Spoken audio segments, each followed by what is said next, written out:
안녕하세요. 목공교육 전문가 한스 아저씨입니다. 네, 오늘은 목공을 처음 접하시는 분들을 위한 영상이라고 할 수 있는데요. 여기 손으로 꼽자기 목공학교에 배우러 오신 분들이 대부분 목공을 처음 접하시는 분들이 많거든요. 근데 문의 전화를 하실 때도 이런 말씀들을 하시죠. 해보지 않았는데 어떻게 할 수 있느냐. 예, 첫 시도나 시작은 누구나 다 처음이거든요. 그러니까 용기를 내셔서 지금 살고 계신 근처 목공방 문을 두드려 보시면 많은 도움을 받으실 수 있을 거라 생각을 합니다.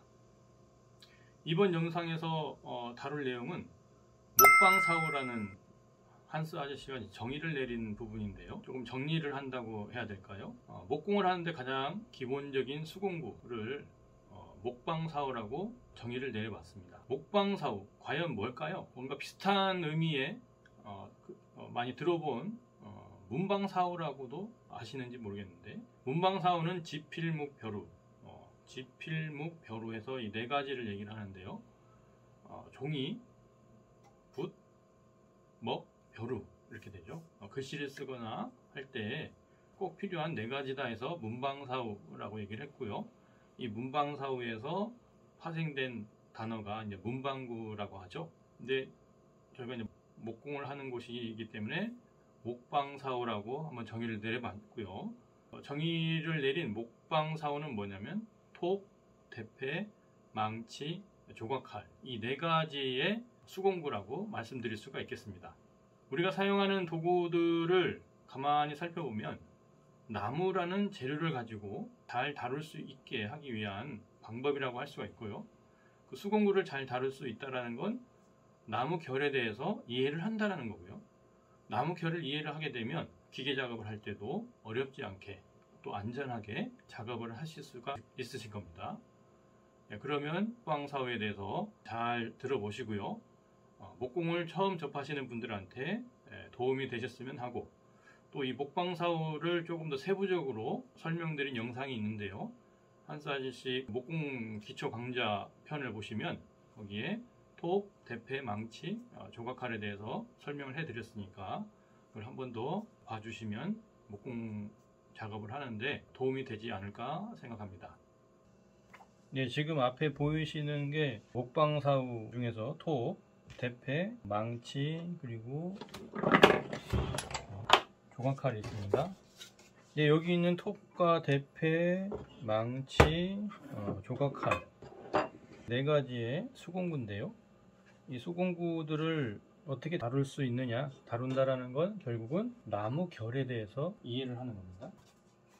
자, 여기 나무가 있어요. 이게 나무 결이, 우리가 흔히 얘기하는 결 방향이 이 방향인데요.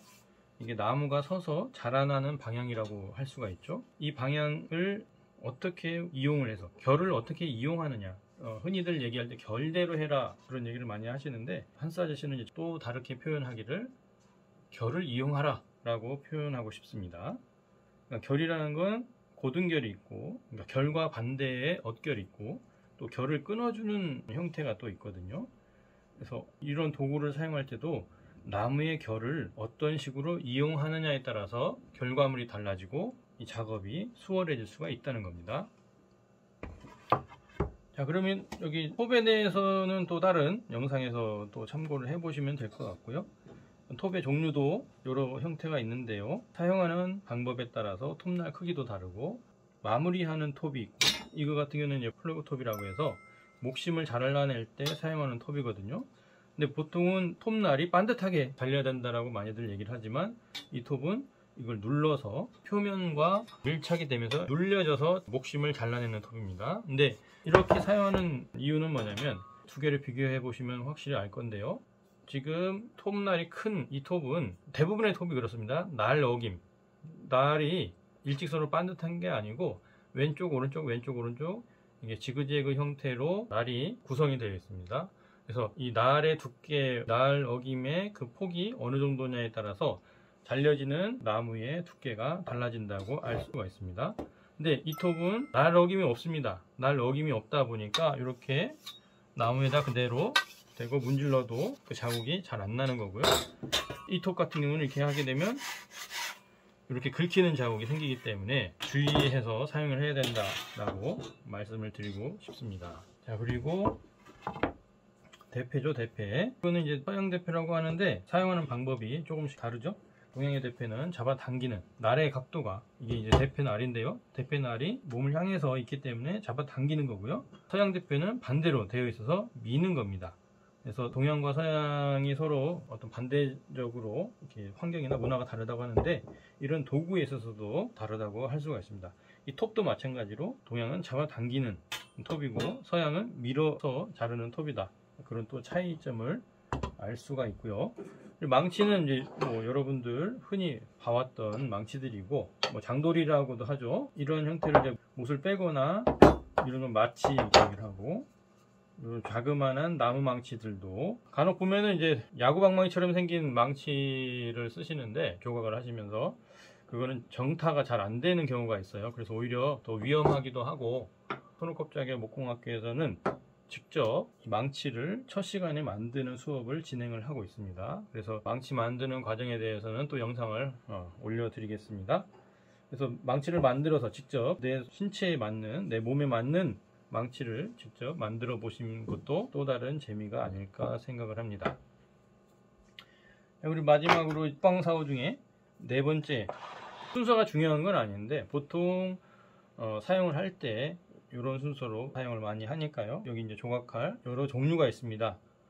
우리가 지금 시중에서 판매하는 조각칼의 종류가 12가지가 가장 많이 나오는 세트 중에 하나인데요. 근데 이 12가지 세트의 함정이라고 해야 되나요?